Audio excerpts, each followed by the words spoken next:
ప్రేక్షకులకు నమస్కారం. ఈ రోజు మనతో పాటు ఉన్నారు ప్రముఖ ఆధ్యాత్మికవేత్త, ఆస్ట్రో న్యూమరాలజిస్ట్, శ్రీ విద్యా ఉపాసకురాలు శ్రీమతి జయప్రద గారు మనతో పాటు ఉన్నారు. మేడం గారితో మాట్లాడి మన సందేహాలని తెలుసుకుందాం. నమస్తే అమ్మ. నమస్తే అమ్మ. శ్రీమాత్రే నమః. అమ్మ, మనం లాస్ట్ ఎపిసోడ్లో కన్యా రాశి వారు ఏ రాశి వారిని పెళ్లి చేసుకుంటే బాగుంటుంది, అలాగే ఏ రాశి వారిని చేసుకోకూడదని చెప్పారు. ఇప్పుడు తులారాశి వారు ఏ రాశి వారిని పెళ్లి చేసుకుంటే బాగుంటుంది, అలాగే ఏ రాశి వాళ్ళను చేసుకోకూడదు అనేవి మాకు ఒకసారి చెప్తారా అమ్మగారు? ఇప్పుడు రాశి లక్షణాలు అనేది తెలుసుకొని వివాహం చేసుకోవడం అనేది పూర్వం ఏంటంటే జాతకాలు చూసుకొని పేపర్లో ఏవైతే కరెక్ట్గా పాయింట్స్ వచ్చాయో 30 పాయింట్లు రావాలి ఒక జాతకం కలవాలంటే, మ్యాక్సిమం 30 రావాలి. సో మినిమం దాంట్లో 15 వచ్చినా, 16 వచ్చినా, 18 వచ్చినా, 13 వచ్చినా కానీ కొన్ని జాతకాలు పెళ్లి చేసేవాళ్ళు ఉన్నారు. ఎందుకు అంటే వివాహాల్లో ఇప్పుడు మెయిన్ జరుగుతుంది ఏంటంటే అమ్మాయిలు తక్కువగా ఉన్నారని, లేదా అనుకూలమైన సంబంధం కాదని, అనుకూల సంబంధాలు రావట్లేదని, వచ్చిన సంబంధాల్లో ఈ జాతకాలు వంక పెట్టుకొని మానేస్తే ఎలా అది కూడా పోతుందని ఇబ్బందితో ఈ జాతకాలని మనం చూసుకొని జ్యోతిష్ని అడిగి ఏదైనా హోమం చేయొచ్చా, ఏమైనా జపం చేసుకోవచ్చా, ఏదైనా దానం ఇచ్చేయవచ్చా అని అడిగి, సో అంటే అక్కడ అవ్వదు అని చెప్పిన కాకుండా అవుతుంది అని వాళ్ళ నోటితో చెప్పించడానికి ఇన్ని ఆప్షన్స్ ఇచ్చేవాళ్ళు, ఇచ్చి వివాహం చేసేసేవాళ్ళు. సో వివాహం జరిగిపోయి కష్టమో నష్టమో కలిసి ఉండేవాళ్ళు పూర్వం. అది పెద్ద ప్రాబ్లం ఉండేది కాదు. ఇప్పుడు కాలంలో ఎందుకు ఈ రాశి లక్షణాలు ఎందుకు చెప్పాల్సి వస్తుందంటే, మనము చాలామంది పిల్లలకి అవగాహన లేదు పెళ్లి మీద. సో పెద్దవాళ్ళు చెప్పారు, అబ్బాయి నచ్చారు, అమ్మాయి నచ్చిందని చెప్పి వివాహం చేసుకుంటున్నారు, తర్వాత ఇద్దరికి అండర్స్టాండింగ్ కుదరలేదని విడిపోతున్నారు. సో ఎందుకు అండర్స్టాండింగ్ కుదరట్లేదు, ఎందుకు కుదుర్చుకోవడానికి ప్రయత్నం చేయట్లేదు అనేది అసలు ఎవరు అడగట్లేదు. ఎందుకంటే ఆర్థికంగా ఇద్దరు బలంగా ఉన్నారు. ఇప్పుడు ఈ అబ్బాయి లేకపోతే నా జీవితం ఏంటని ఆ అమ్మాయి అనుకోవట్లేదు, ఈ అమ్మాయి లేకపోతే నా జీవితం ఏమైపోతుందని ఆ అబ్బాయి అనుకోవట్లేదు.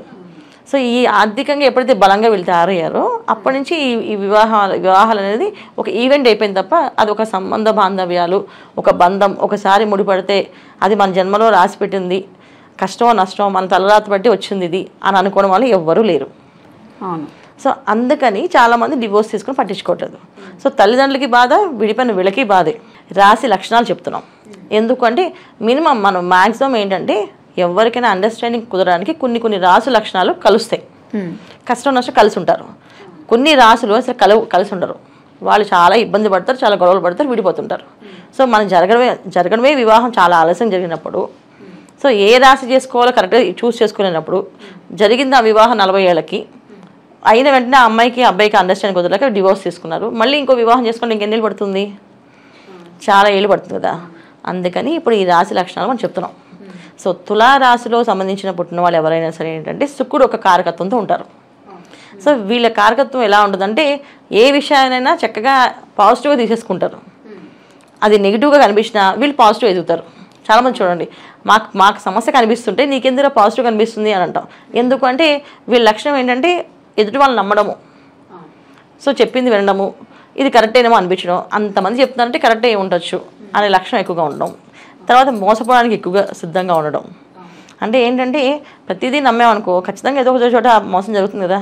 ఎందుకంటే ఇది కలియుగ ప్రభావం. మనం మోసం చేయడానికి కాదు, ఆ జాతకంలో ఆ స్థితిలో ఆ టైంలో అలా మోసింపబడతాం. ఆ పడే ప్లేస్లో ఈ తులారాశి వాళ్ళు ఎక్కువ మంది ఉంటారు. ఎక్కువ మంది తులారాశి వాళ్ళే మోసపోవడానికి సిద్ధంగా ఉండే తత్వం.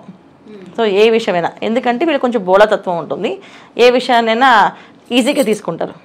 అది ఇక్కడ అందరూ ఇది వెళ్ళాలంటే క్యాల్కులేట్ చేసుకుంటారు. వీళ్ళు అవసరం లేదు, వెళ్ళొచ్చు, వెళ్తుంటే అది దారి తెలుస్తుంది ఊరికి, దానికోసం ఇప్పటి నుంచే భయపడడం ఎందుకు, వినడం ఎందుకు అని అనుకుంటారు. సో ఈ లక్షణం ఉంటుంది కనుక వీళ్ళు ఖచ్చితంగా ఏ రాశి వాళ్ళతో వివాహం చేసుకుంటే బాగుంటుంది. ఎందుకంటే తులారాశి లక్షణాలు తగ్గట్టు మిగతా రాశి లక్షణాలు కూడా ఉన్నాయనుకో అది మ్యాచ్ అవుతుంది. ఓకే మా వారు ఇలా లేదా అమ్మాయి అలా అని అనుకుంటారు.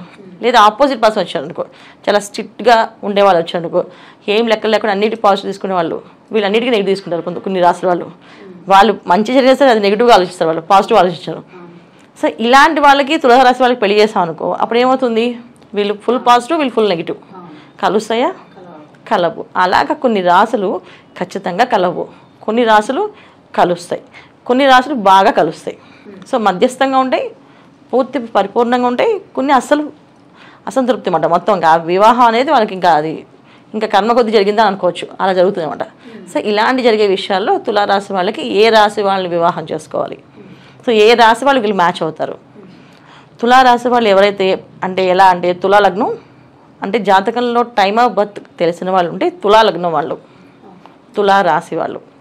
సో టైమ్ ఆఫ్ బర్త్ లేని వాళ్ళు నామరాశి అంటారు, దాన్ని తులారాశి కింద తీసుకుంటారు.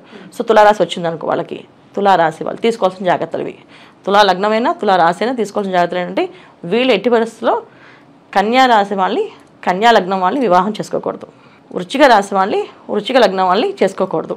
ఓకే. ఎందుకు చేసుకోకూడదు? కన్యా రాశి కన్యా లగ్నం వాళ్ళతో వచ్చిన ప్రాబ్లం ఏంటంటే వీళ్ళు ఫుల్ పాజిటివ్, వాళ్ళు మూడు బట్టి పాజిటివ్.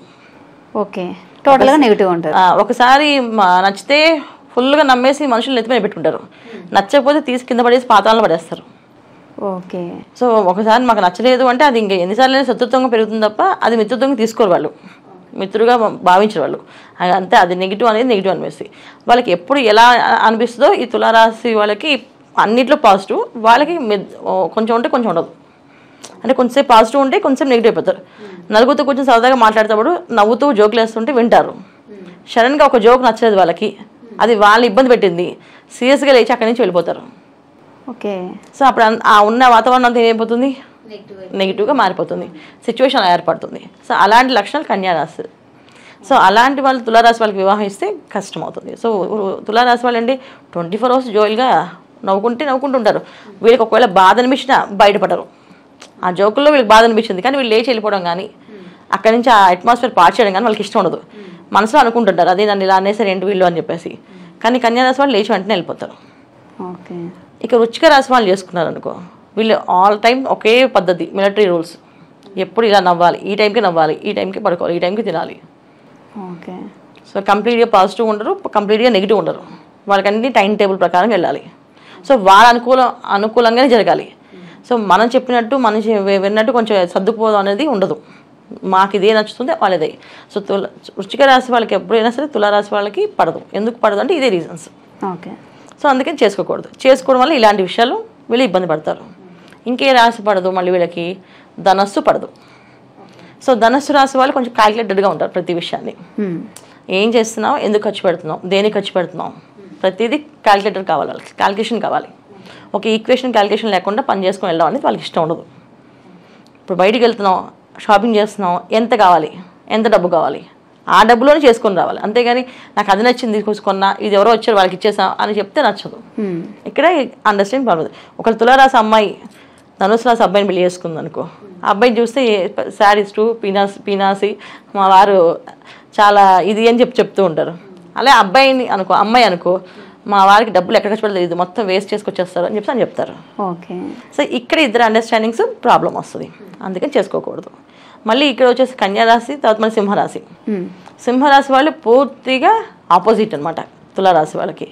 సో వాళ్ళు దేనికైనా స్మైల్ చేయాలన్నా దేని చేయాలన్నా అసలు వాళ్ళకి జనరల్గా నవ్వు అనేది ఎందుకు నవ్వాలి, ఇప్పుడు అంతా నవ్వే అవసరం ఏముంది అని చెప్పేసి వీళ్ళు చిన్న విషయానికే స్పందిస్తుంటే వాళ్ళు ఏ పెద్ద విషయం అయితే కానీ స్పందించరు. ఓకే. పెద్ద జోక్ వేసి మాట్లాడుకుని అందరూ సరదా నవ్వుతున్నాం, వాళ్ళు చేయరు. సో మనకి వివాహానికి కావాల్సిన విషయం మెయిన్ ఏంటి, ఆర్థిక మాన్యం కంటే కూడా ఇద్దరు మనసులు కలవాలి. ఎప్పుడు సరదాగా నవ్వుకుంటూ, సరదాగా మాట్లాడుకుంటూ, సరదాగా చేసుకుంటూ వెళ్ళాలి. లేదా సీరియస్గా ఇద్దరు ఒకటే ఆలోచనతో ముందుకెళ్ళచ్చు. అందుకని ఒకరు సరదాగా ఉండి ఒకరు సీరియస్గా ఉంటామంటే ఇంకొకరు ఇప్పుడు బాధపడుతూనే ఉంటారు. సో ఈ సరదాగా ఉండే వాళ్ళతో వాళ్ళు బాధపడతారు, సీరియస్గా ఉండే వాళ్ళతో వీళ్ళు బాధపడతారు. అంతే కదా, రెండు మనసులు కలవాలి. ఈ రెండు మనసులు, ఈ మనస్తత్వాలు కలవు ఇక్కడ. అందుకని చేసుకోవద్దు. మిగతా ఆర్థిక విషయాల గురించి కానీ, వాళ్ళ పర్సనల్ విషయాలు కానీ, వాళ్ళ ఉద్యోగాల విషయాల గురించి కాదు ఇక్కడ కావాల్సింది. ఇక్కడ భార్యాభర్తలుగా కాపురం చేయాలంటే కావాల్సింది రెండు మనసులు. ఆ రెండు కలవాలి. అవి రెండు కలిస్తేనే వాళ్ళు కాపురం చేస్తారు. దానికోసం మనం ఈ క్యాలిక్యులేషన్స్ చెప్తున్నాం. ఓకే. ఇప్పుడు ఈ రాశుల వారు పడను అని చెప్పేసి అంటున్నారు. మరి ఏ రాశుల వారు ఈ తులారాశికి పడతారు? అంటే ఆ రెండు మనసులు కలిసే రాశులు ఏంటి అసలు? తప్పకుండా. సో ఇప్పుడు మనకి ఈ 4 రాశుల వాళ్ళు పడరు తులారాశికి. సో నెక్స్ట్ పడే తులారాశికి ఎవరెవరు పడతారు అంటే మకర రాశి. మకర రాశి. ఓకే. సో వాళ్ళు జనరల్గా నవ్వరు, వాళ్ళు కొంచెం సీరియస్గానే ఉంటారు. కాకపోతే ఏంటంటే ఒకళ్ళు నవ్వుతూ వాళ్ళు ఎంజాయ్, సరదా నవ్వుతుంటే వాళ్ళు ఎంజాయ్ చేస్తుంటారు చూస్తూ. ఓకే ఇప్పుడు మేము చేయలేము కనీసం వీళ్ళేం చేస్తున్నారు, మాకు రావట్లేదు మీకు వస్తుంది, బాగా మీ ధైర్యం ఎక్కువేనండి అని అబ్బాయి అయితే మావిడికి చాలా ధైర్యం, అలాగే మాట్లాడుతుంది, ఆ ఉండాల్సి పక్కనే బాగా ఉతికారేసి వెళ్ళి ఇలా మాట్లాడినందుకు అని చెప్పి అంటారు. ఇది మనం వింటూ ఉంటాం. సరే, తర్వాత మీనరాశి వాళ్ళు. సో మీనరాశి వాళ్ళు కూడా వీళ్ళతో కలిసిపోతారు. ఎందుకంటే ఏ విషయమైనా ఓకే వాళ్ళకి నచ్చింది కదా, వాళ్ళ అందుకే వెళ్తున్నారు, సో మనం కూడా వాళ్ళతో పాటు జర్నీ చేయొచ్చు. వీళ్ళు బాగా కలుస్తారు. ఇంకా మిగతా కలిసేది వృషభము, కర్కాటకము, అది మధ్యస్థంగా. ఓకే. ఇవి కొంచెం మధ్యస్థం కలుస్తాయి. సో కొంచెం కొంతవారం అంటే జాతకాల బలంగా అన్ని విషయాలు చూసుకుంటే లగ్నాలు ఉంటే బాగుంటుంది, లేదంటే రాశి ప్రకారం లక్షణాల ప్రకారం చూసుకుని మనం చేసుకోవచ్చు. ఈ కాంబినేషన్స్ పడతాయినన్న. ఓకే. ఇది తులారాశి వాళ్ళు చేసుకోవాల్సిన విషయాలు, తీసుకోవాల్సిన జాగ్రత్తలు. తులారాశి వారి గురించి చాలా చక్కగా చెప్పారు అమ్మ. ధన్యవాదాలు. నమస్తే అమ్మ. శ్రీమాత్రే నమః.